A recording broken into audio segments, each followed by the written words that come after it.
Hey, what's going on out there? This video right here is a video for the people out there going to the gym 5 days a week who feel like they still look like shit. That's probably not a nice way to say it. For the people not getting the results that they want from the gym after, and they work 5 days a week, 4 days a week, 3 days a week, 2 days a week, 1 day a week, whatever you dream about going to the gym, whatever. This video is for you. If you want to look better, this video is for you. So this is for if you're out there sweating buckets, you're lifting weights, and then you look into the mirror, nothing changed. Nothing changed. You still carrying around extra belly fat. You still have your love handles, or whatever is going on with your body that doesn't make you look how you want to look. So, if that's you, if you are nodding your head, please make sure that you subscribe. Please make sure that you like this video. By the end of this video, I'm going to tell you how to fix this. Are you going to do what it takes to fix it? Probably not. I hope you do, but probably not. But let's see. So even if hopefully this gets 100,000 views or 1,000,000 views, and if 1% of the people can fix themselves with my advice, then that means 100,000 or 10,000 lives will be changed. So I don't care if it's 1,000 lives. I do it for the people. So anyway, I'm Gary from fitnessfirstnutrition.com. I've been in the gym for well over 10 years. And I used to go to the gym and work out and not get any results. I'm in there, I'm just doing stuff, pull-ups, this, that. I'm here, I'm there, whatever. I'm pretty much just spinning my wheels, and I'm thinking that I'm just going to get the results. I'm wondering why I'm not getting the results. These people are getting results, I'm not, but we're here the same amount of time, and it's frustrating. Frustrated the hell out of me, and if that's you, whether you want to build muscle or lose fat, I know it's frustrating the hell out of you. So I'm going to cover the things that are more than likely sabotaging you. We're going to mainly focus on losing fat in this one because that's what a lot of Americans are dealing with. I just seen a study says the average male's weight is at 199 pounds. That's just the average. That means factoring the low and the high. That means there's a lot of people well over 200 pounds. So that has been gradually going up. So we're going to focus on bringing that down. So we're going to get into 5 reasons on why you're not losing fat. 5 of them, you may get a bonus tip. Maybe you will, maybe you won't at the end. But reason number 1 is that your diet is trash. Now, you might not think that your diet is trash, but if you're an American, more than likely your diet is trash because American diet is trash. Well, Western society, whatever, same difference. It is trash. And even if you think you're eating healthy, you think that you're doing what you're supposed to do because people are telling you that this is organic, or this is monk fruit, or this is blah, blah, blah, you are more than likely still suffering from a trash diet, and that will not get you anywhere. So you can't train good and then eat bad. They say you can't outrun a bad diet. That's how the saying goes. You can't outrun a bad diet. It's an old ass saying, well before I was around. Now science says that to lose fat it's 80% nutrition and 20% exercise. I know a lot of people think it's the opposite way. They think exercise is the most important thing. Exercise is important in sculpting, building muscle, blah, blah, blah. But nutrition, abs, they say you build abs in the kitchen. Nutrition, fitness first nutrition. Yeah. So a study from the Journal of International Society of Sports Nutrition said that even with consistent training, if you're not in a calorie deficit means that you are eating less calories than your body is using. That's all that means. If you're in a surplus, you're eating more calories than your body needs. So you won't lose any fat if you're not in a calorie deficit. So what's the fix? It's the easy way and it's the hard way. So the easy way is to go to fitnessfirstnutrition.com, and you can buy a customized meal plan. You will get a meal plan that is based around you. You'll tell me what you typically eat in a day right now, what your goals are, blah, blah, blah. I'll create a custom plan for you, or you can do things the hard way. The hard way is that you're going to track your calories yourself. So you're going to track your calories, see if you're gaining weight or losing weight, and then you're going to adjust, and then you're going to take in less calories so that you can get into a calorie deficit. So easy way, hard way, blah. It's your choice. So if you do things the hard way, which is you doing it, then I just want to make sure I'm going to help you do it the hard way. If that's the route you want to take, you're going to make sure you're having whole foods. We're going to put down the candy. We're going to put down the snacks, the chips, and all of that. We're going to put that down. We're going to eat whole foods. You're going to make sure you're eating lean proteins. You're going to make sure you're getting your healthy fats in, and you're going to make sure you're eating your vegetables like your mama told you to do. Your mama knew what she was talking about. So you're going to make sure you cut out the sugar. So you want to cut back on the soda. I would say eliminate it totally. Juice, that means even orange juice, apple juice, juicy juice, all the juices. No, eat a damn orange. Eat an orange. The fiber in the orange will help you digest the actual orange juice better, and also you'll feel fuller if you do it. If you do it that way, you get all the vitamins and nutrients from it. You'll get the fiber from it. It's way better to eat the fruit than to drink the fruit. You're gonna make sure that you eat more protein, because protein will make you feel fuller longer. It'll help boost your metabolism, and it'll help you repair your muscles from your workouts, which you will be doing, and we're going to cover that in a second.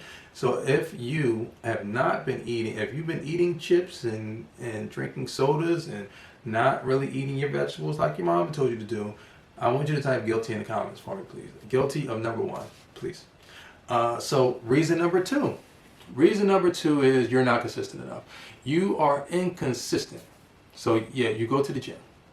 Go to the gym 3 days this week, you go to the gym 1 day next week, you go to the gym 4 days next week, you go to the gym no days the next week, then you take another week off, and then you go back, and then you put a workout here or there, and that's not going to get you anything.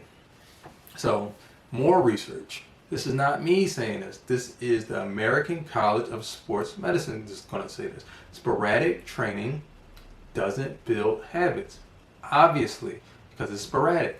You have to consistently do things to build habits, but it also doesn't help consistently burn fat or build muscle long term.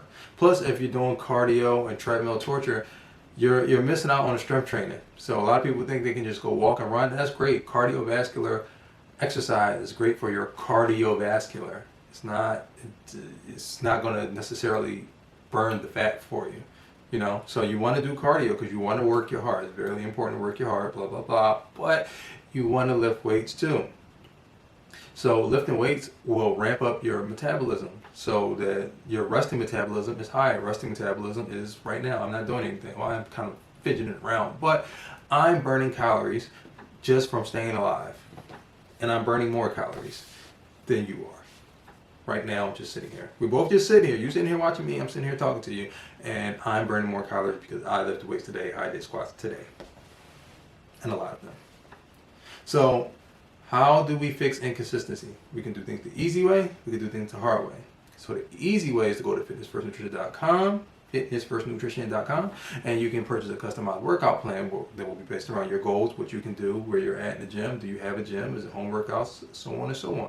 The hard way is that you will put together a program. And I'm going to recommend that if you put together a program, that the program is at least 3 days, bare minimum. I don't even recommend 3 days, but bare minimum 3 days of weightlifting every week. You want to pick a certain amount of days that you're going to work out, and you're going to make sure that you can remain consistent in that, because that's what's important, that you can remain consistent. So don't say I'm going to do 6 days a week, and then you set the bar up here, and you can't meet it. You're somewhere down here. You're a 3-day-a-week guy or girl. So don't set yourself up for failure. You want to set yourself up for success. You want to do what you can do. So you're going to put together a program, and you're going to put together different days, whether it's push-pull days or you have a separate day for every muscle group. However you want to put it together. Again, if you don't go to the website, I'm not going to put it together for you, because everybody is different. So I can't sit up here and just tell you that you should be doing a workout for every muscle, whatever. That's why we have workout plans and meal plans, or you can figure it out yourself. That's on you. So anyway, you track your progress, and you make sure that you're taking your rest days seriously. So make sure the rest days are rest days, and make sure that you're going on the days that you say that you're going to go. So who's committing to consistency this week? Let me know in the comments. Are you committing to consistency this week? Or are you doing it next week? Just let me know if it's this week or next week. But make sure that you're doing it and it's coming up. So reason number 3 is stress, sleep, or the lack of sleep and the presence of stress. So stress and the lack of sleep can wreck your hormones. Your hormones are really important. You know, so you might laugh, but maybe you're only getting 3, 4, 5, 6 hours of sleep. Some people can operate off of 6 hours of sleep, but you want to make sure that you're getting quality sleep, good REM sleep. And I'll go as low as 6 to 9 hours. I really don't like 9 hours, but that's not for me. Some people operate well off of 9 hours. So 6 to 9 hours of sleep, whatever works for your body, but make sure it's quality sleep. make sure that you are not overworked and you are not stressed out, because when you are, your body releases cortisol, goes into fat storage mode, and it's fat storage mode. That doesn't sound good. You want to burn the fat, but you're so stressed out and overworked and getting such terrible sleep, and you up all night just scrolling, and you're stressed out, and you're not getting enough sleep. So, what is the solution? There's only one way. There's no easy way or hard way. You can't go to fitnessfirstnutrition.com for this one, but I will tell you what I would say. So I already told you 6 to 9 hours of sleep, and make sure that you're not using any screens before you go to sleep. So when you're scrolling on your phone, when that TV is on, it's giving off that blue light, it's throwing off your circadian rhythm, and your circadian rhythm, we'll cover that another topic, but that's pretty much how your body decides when it's time to go to sleep. So you're destroying that, and then it's making it hard for you to go to sleep, and you're getting constant dopamine rushes from scrolling and scrolling. Don't let you get some likes. Oh man. So what is your biggest sleep struggle? Let me know below. What is your biggest struggle when you go to sleep? Reason number 4 is you're not tracking progress properly. So, or at all. So you're stepping on a scale every day. Some of you step on a scale every day. So that's a big mistake. So the muscle weighs more than fat. So I don't know if you ever seen one of those sometimes the memes, but they've actually had the actual figures, like the anatomy figures, and they'll show you how big a block of fat is, and then they'll show you how much a pound but they both weigh a pound, but one is a big block and one is smaller. So muscle weighs more than fat. So you might be stepping on a scale, and the scale is going to keep telling you 145, 245, whatever it is. But you are changing. It's just that you're burning fat and you're gaining muscle. So you might not realize it, and then you think that, oh man, I'm 245 and working so hard, and I'm still 245, and you know, probably got body dysmorphia, so you don't even notice any changes in you, even if you're not because you're not at your ideal. Even sometimes you get to your ideal, a lot of people have body dysmorphia, and you don't really realize that you're changing. And again, that goes back to consistency. So that kind of ties into that. So you want to make sure that you are tracking how your clothes are fitting you. How do you feel? You want to make sure that instead of measuring your waist, you want to take progress pictures. Yeah, that's a good one. Take progress pictures. You can, I wouldn't say, you can go old school and use the body fat calipers if you can find those. But progress pictures will show you, and it'll give you an objective view. When you line up this picture, you scrolling on your phone, whatever, however you want to look at them, and you're seeing, I look like this, my stomach's getting a little bit smaller here, my chest's getting a little bit more muscular, arm more muscular, legs, whatever. You'll see it, and it'll inspire you to keep going.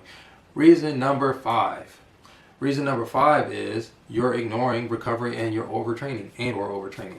Well, most people are not overtraining. Most people train most people don't train very hard, I'll say.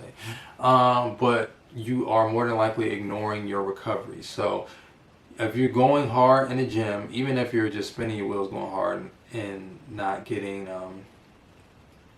not really optimizing your workouts, your body's going to fight back, and it's going to slow your metabolism down. It's going to increase inflammation, and that's going to hold on to fat. So if you're not hydrating or fueling with electrolytes, then you destroy your performance tank. So I'm not even going to say it. I'm going to say it. The British Journal of Sports Medicine said that overtraining leads to plateaus. Now, I would probably argue against that one. I don't really feel like most people are overtraining. Well, you know what? No matter what, you're going to run into a plateau. So that was really kind of a stupid statement. Yeah, everybody can run into a plateau. We're human. You're going to run into a plateau, and then you figure out how to get past your plateau, and then at some point you're done. You're done at a certain point. But most people are nowhere near close to done. Like, done is like natural bodybuilder get down to a certain amount of body fat, and they can't go any bigger until they get on some type of gear. So you don't have to worry about that. you more than likely don't have to worry about overtraining, but you do have to recover. Recovery is important. So making sure that you're getting your proper nutrition, proper hydration, making sure again that you're getting your electrolytes, your potassium, your sodiums, your magnesiums. All of that is important in your recovery. Your proteins, you want to make sure that you are getting your proper fats, carbohydrates. Carbohydrates go into the muscles. Stored inside the muscle is glycogen. So that's the 5 reasons you're more than likely not burning fat. If any of those are you, again, comment below and let me know that that is you. Again, if you need help with any of the first 2, then you can head to fitnessfirstnutrition.com. Other than that, please make sure you're drinking your water, making sure you're taking your time to recover. And do we have time? All right, cool. So I'll give the bonus tip. The bonus tip is if you combine all of this stuff with intermittent fasting or simple meal prep routine, it will supercharge your fat loss. It will help your consistency. It will help you'll get a certain level of clarity. It creates a routine for you. If you know that you can only eat between this window right here, and a lot of people lose weight with intermittent fasting. You can go full fasting, but full fasting really it's harder to, you can't fast all the time. So intermittent fasting allows for you to do something that will help you lose fat that is easier to maintain and keep doing over time. And again, that goes back to consistency, a point that was mentioned earlier. And anyway, again, that's why you're fat, even though you're in the gym or working out, quote unquote. But now you have the information to change it, and I hope that you implement these tips starting today. If not today, then tomorrow, but hopefully it's in the near future, worst case scenario. But anyway, I'm Gary from fitnessfirstnutrition.com. Hope you enjoyed this video. Please like, comment, share, and subscribe, and I'll see you in the next video.